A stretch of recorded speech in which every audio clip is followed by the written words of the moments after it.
Welcome to Heart Rhythm TV. I'm Jessica Mullenix, here for Advancing Allies. Today's topic is WPW, and I'm joined by Drs. Brynn E from the University of Utah, Primary Children's Heart Center, and Dr. Susan Etheridge from Boise St. Luke's Children's Hospital, and Brynn Dechert-Crooks, Pediatric Nurse Practitioner at Mott's Children's Hospital in Michigan. Thank you for joining me today. And we're here to discuss the Wolff-Parkinson-White Syndrome Registry. And I'd like for you guys to lead off with telling us how that came about and really what the goal of the registry was. So about a decade ago, there was a private entity run by a man whose son had died of WPW, and he offered a grant to study Wolff-Parkinson-White syndrome. He was a friend and ally of Dr. Ian Law, who is a pediatric cardiologist and electrophysiologist in Iowa, and we applied for the grant. And the grant was to support research concerning Wolff-Parkinson-White syndrome in children. And we started out with a retrospective study looking at sudden death in this population, and have subsequently changed to a more prospective study and a database collecting data about WPW in children, with the goal to improve the care of these patients. And I think we have actually changed care of WPW in children in the United States and actually around the world. Perfect. Dr. New, could you speak somewhat to the size of the registry, how you've enrolled patients? Sure. To date, we have 22 active centers in the registry, a little over 1,300 patients, and most of the data is entered by physicians, nurse practitioner, nurses, and research staff. And what we're concentrating on at this point is in completing some of the follow-up data from the initial patients that were inputted into the database so that we can understand the long-term sequelae associated with patients who were initially diagnosed but not necessarily ablated versus those who did undergo ablation procedures.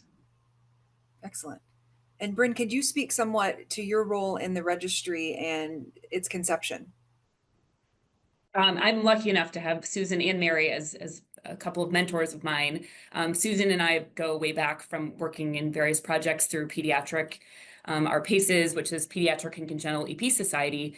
And Susan asked our center to get involved, and another one of my mentors, Dr. David Bradley, said, I think you should take this on as the lead for our center. And because of that, I've been heavily involved in this registry. We have a large number of patients. It has been quite eye-opening for me. It was a lot of learning opportunities. I'm very involved and interested in research, but this is one of the biggest projects I've been involved in. So it has been really an honor for me to be part of it. And I think we, just like Dr. Etheridge said, we are changing the care of pediatric patients with WPW. And it's really exciting to learn how to do this from kind of the ground up, but also be involved as much as possible. And Dr. New has continued to involve me in some of the decisions with our next round of abstracts, research, where the data is going. So it's been really, really fun for me. So very grateful to be part of this project. I also think that personally, it is interesting when you are talking about enrolling pediatric populations in studies. Were there any unexpected challenges with this registry just for the fact of the age you're dealing with and the patient population? It's interesting. Not really from a patient perspective. They have always been very eager to enroll, and it was a consented study. I think one of the challenges is having the adult cardiologists who take care of patients with WPW understand how come we think it is different in pediatric patients. An adult cardiologist taking care of a 40-year-old with WPW has a survivor, whereas a pediatric electrophysiologist taking care of a 9-year-old does not yet know the future of that patient. And I think making them understand where we come from has been the biggest challenge. Excellent point.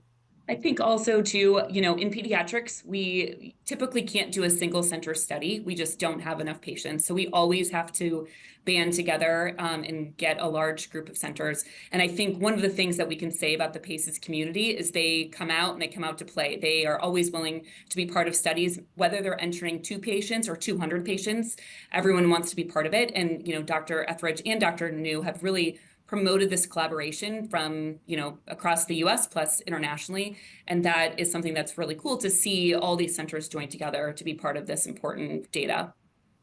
And I think that PACES is admirable in that they are happy to be part of these studies, even if they're not funded.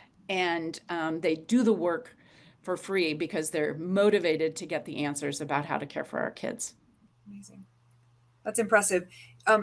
Was there so far any findings that did surprise you or that led you in a direction you weren't really anticipating? Well, when I started at the finding that sudden death was the first symptom in a large number of the patients in our first database, these are children that had never had a complaint of syncope, never had a complaint of SVT, but just had sudden death or aborted sudden death as their sentinel symptom. And currently, who has access to this data that you're collecting in the registry? The data is housed at the University of Utah, but really any investigator or any participating center has access to the data. We can easily download that data and hand it over for investigators who have associated questions or for investigators who have questions pertaining to the initial question of outcomes, but other questions that may arise as we dig deeper into the data as well. Okay. As we're going into HRS 2025, is there anything that we should be looking for where science might be changing, where we might be learning something new? I think sort of going off of what Susan said before we had, so this is not pertaining to any data that is going to be presented at HRS, but prior to some of the other findings that have previously been published or presented from this database, there is this existing mantra and certain assumptions that we made about patients with WPW, and the findings to date have challenged that. So for example, there were certain assumptions that we made about who is at risk, who is quote unquote safe. And I think that the research that has come out so far to date has challenged that. And I think that there are subsequent assumptions that we made.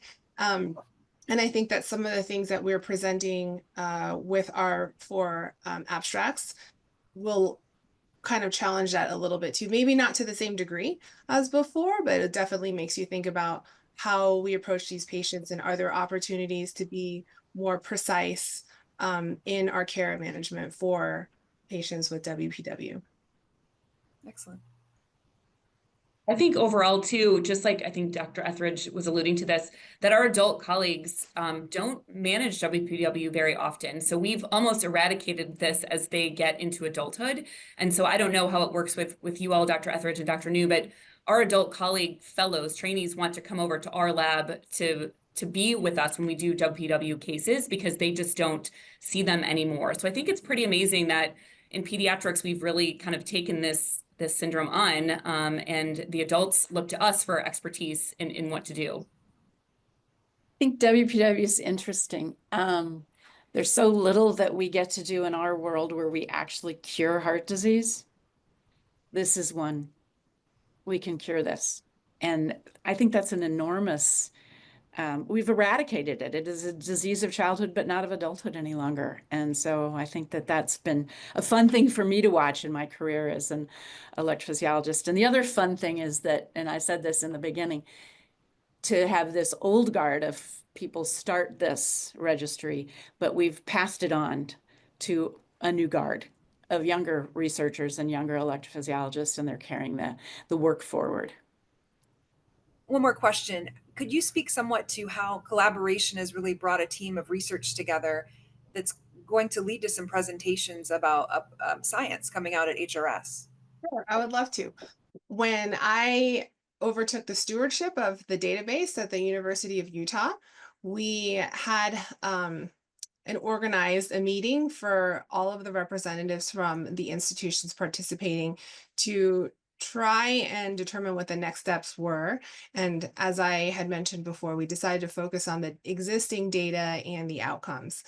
And from that, we posed different questions and allowed all of the different participants to make suggestions regarding what kind of data we had and what kind of questions could be answered with our existing data. And from there, we wound up basically honing in on 4 questions, and all 4 of those were accepted as abstracts, which was quite incredible because that's a 100% success rate. But I think what's really important was the collaboration that went into it. We basically allowed people who expressed interest in certain questions to work together, assume first author, second author, assume the position of first and second authors. And I think that allowed everybody to have ownership over the effort so that it wasn't really just one person. And I think that's what allowed us to be so successful in submitting our abstracts and getting them accepted, because there was this sense of broad ownership rather than just having one person own all the data and be in charge of everything. So I think in this sense, kind of like decentralizing the effort was actually very helpful. It's actually really impressive how you've brought so many of your community together for one common good and goal. So I'd like to thank our panel for joining us today, and for all of our viewers for joining us on HRS TV to discuss WPW. I look forward to seeing you at HRS 2025.